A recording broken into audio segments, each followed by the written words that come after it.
Hi everyone. सो आज मैं discuss करूंगा problem C that is inhabitant of the deep sea of Codeforces around 938 dip 3।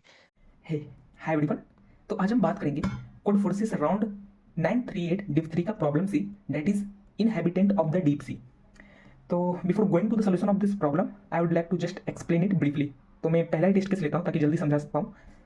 तो इस problem में बोल रखा है कि आपके पास n नंबर ऑफ सिप होंगे। फॉर एग्जाम्पल यहाँ पे n 4 था तो 4 सिप होंगे और चारों सिप जो होगा वो ऑर्डर में होगा। फॉर एग्जाम्पल यहाँ पे 1 2 3 4 ऑर्डर में डाल दिए इसको और चारों सिप का कुछ पावर होगा। तो यहाँ पे पावर है तुम्हारा पहला सिप का 1, फिर 2, फिर 4, फिर 3। अब क्या बोल रहा है इस प्रॉब्लम में कि एक मॉन्स्टर आता है जिसका वैल्यू होता है k, मीन इसका पावर है k और यहाँ पे k 5 है, सॉरी। और ये मॉन्स्टर क्या करता है, ये सिप पे अटैक करेगा और अटैक कुछ इस प्रकार करेगा कि पहले लेफ्ट सिप पे अटैक करता है, फिर राइट मोस्ट सिप पे, फिर लेफ्ट पे, फिर राइट पे, मीन्स इसका लेफ्ट राइट चलते रहता है। अब क्या होगा कि अगर सिप का पावर डिक्रीज होकर 0 चला जाएगा तो सिप डूब जाएगा। फॉर एग्जाम्पल यहाँ पे के 5 था तो ये पहले लेफ्ट पे अटैक करता है तो इसका पावर क्या होगा 1 था तो 0 बन जाएगा। तो क्योंकि ये 0 बन जाएगा तो ये डूब जाएगा। तो बाकी नंबर ऑफ सिप क्या बचेगा 2 4 3। अब सिमिलरली राइट से अटैक करेगा तो पावर क्या बचेगा इसका 2 4 2। अब फिर से ये लेफ्ट पे अटैक करेगा तो पावर क्या बनेगा 1 4 2। अब राइट पे अटैक करेगा तो पावर क्या बनेगा 1 4 1। और फाइनली ये लेफ्ट पे अटैक करेगा तो पावर बनेगा फाइनल 4 1 और 5 इसका के का वैल्यू भी खत्म हो गया। तो आपको बताना है कि मैक्सिमम नंबर ऑफ सिप कितना संक होंगे, मीन्स डूबेगा। फॉर एग्जाम्पल यहाँ पे कितना तुम्हारा वैल्यू बचा, तो ऑब्वियसली बात है 2 वैल्यू बचा, तो कितना सिप यहाँ पे डूब चुका है अभी तक। तो यहाँ पे टोटल नंबर ऑफ सिप जो है अभी तक 2 डूबा है, तो इसका आंसर तुमको 2 रिटर्न करना है। ठीक है, तो ये था प्रॉब्लम स्टेटमेंट। तो सोल्यूशन की तरफ कैसे आएंगे पहले सोचते हैं। तो जब भी इस टाइप का प्रॉब्लम हो तो उसको पहले तुम सिंपलर फॉर्म में तोड़ो।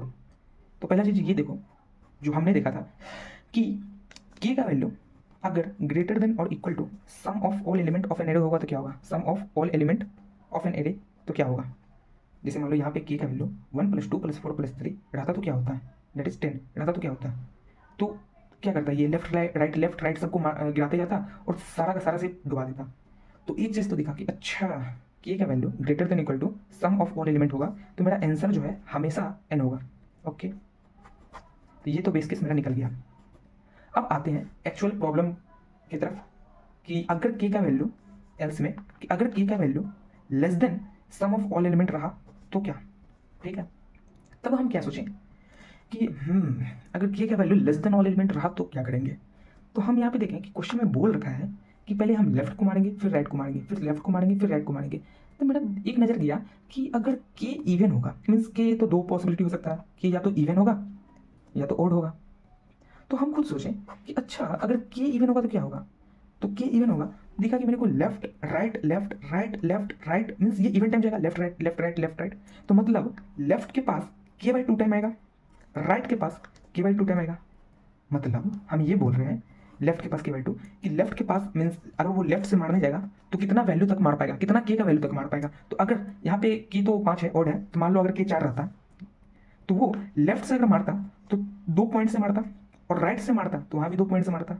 अच्छा ठीक है, अगर के का वैल्यू ऑड है तो अब तो तुम खुद बता दोगे कि लेफ्ट से वो मारता k/2 + 1 और राइट से k/2 पावर से मारता। अच्छा ठीक है, यहाँ तक तो आ गए थे हम, क्योंकि हम क्या देखे थे लेफ्ट राइट है। फिर देखा कि अच्छा अगर के इवन होगा तो लेफ्ट को आधा अपॉर्चुनिटी मिलेगा, राइट को आधा अपॉर्चुनिटी मिलेगा, और ऑड रहेगा तो लेफ्ट को k/2 + 1 अपॉर्चुनिटी मिलेगा, राइट को k/2।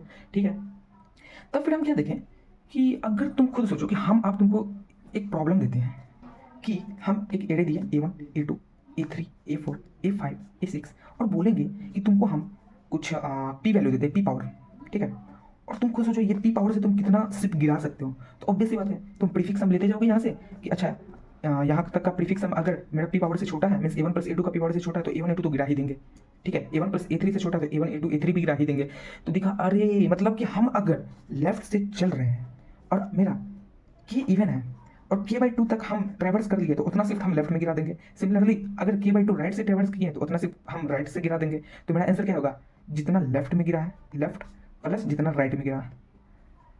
कोई दिक्कत नहीं।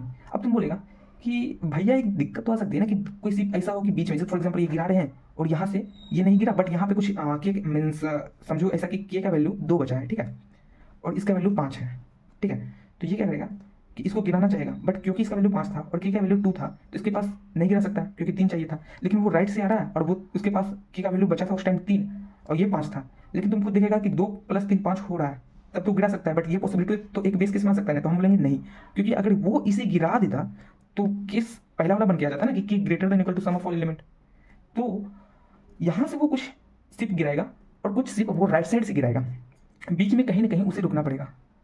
अगर नहीं रुकेगा तो वो पहला केस में तो आ ही जाएगा ना कि के इज ग्रेटर। तो अच्छा, मतलब कि अगर K greater than equal to sum of all element रहेगा तब तो ठीक है, अगर नहीं है तो इसका मतलब कि वो कहीं ना कहीं कुछ सिर्फ ऐसा रहेगा जो बचा रहेगा बीच में, और वो बीच में जो बचा रहेगा वो कैसे निकलेगा, मीन्स वो तो निकाला नहीं मेरे को, लेकिन वो तुम्हारा एंड पॉइंट बन जाएगा लेफ्ट से भी और राइट से भी। So I think you got this solution. तो हम कोड की तरफ बढ़ते हैं। तो ये है मेरा कोड। तो moving to the coding part of problem C. तो इसमें मैं एन एंड के इनपुट ले लिया हूँ और वेक्टर ए में मैं वो सारा इन द सेंस ड्यूरेबिलिटी रख रहा हूँ। और फाइनली मैं वेरिएबल सम लिया हूँ ताकि टोटल एरिया का सम क्या है, और यहाँ पे मैं इनपुट भी ले रहा हूँ साथ ही साथ सम भी ले रहा हूँ। और मैं जैसा कि बताया बेस केस कि अगर K greater than equal to सम है तो आप सी आउट एन कर दें, और अगर नहीं है तो आप पता करें कि के का मोड मीन्स के इवन है या ओड है। तो अगर इवन है, फॉर एग्जाम्पल यहाँ तो इवन है, पहला मोड है 0 तो इवन, वरना ओड है तो नीचे वाला केस में, तो दोनों का केस सेम ही है, बस उसमें एक एक्स्ट्रा ऐड हो जाता है लेफ्ट की तरफ। तो हम रिमेन के पास है डेट इज k/2, और मैं इस रिमेनिंग को एक वेरिएबल पीपी करके माना हूँ उसमें रख दिया हूँ, और सिंपली मैं ट्रैवर्स कर रहा हूँ लेफ्ट साइड से 0 से n तक कि अगर ए आई का value less than equal to P है तो पीपी में माइनस करो ए आई का वैल्यू और आंसर इंक्रीमेंट करो प्लस प्लस, और अगर नहीं है तो ब्रेक कर जाओ उसी टाइम, क्योंकि मेरा सारा पीपी खत्म हो गया। सिंपली ये चीज़ मैं पीछे से भी चेक कर रहा हूँ, और इस बार भी इवन है तो रिमेनिंग पीपी ही होगा, और सिंपली आंसर आउटपुट कर दो। और ओड के लिए बस ये केस हो जाएगा कि पीपी में जब तुम लेफ्ट से चलोगे तो रैम +1 बस ऐड कर देना। So this was my simple code, thank you. I think you got the logic. So if you have liked it then you can subscribe my channel, and अगर कोई दिक्कत है अभी भी then you can ask in a comment section because I will reply surely. So thank you, have a nice day.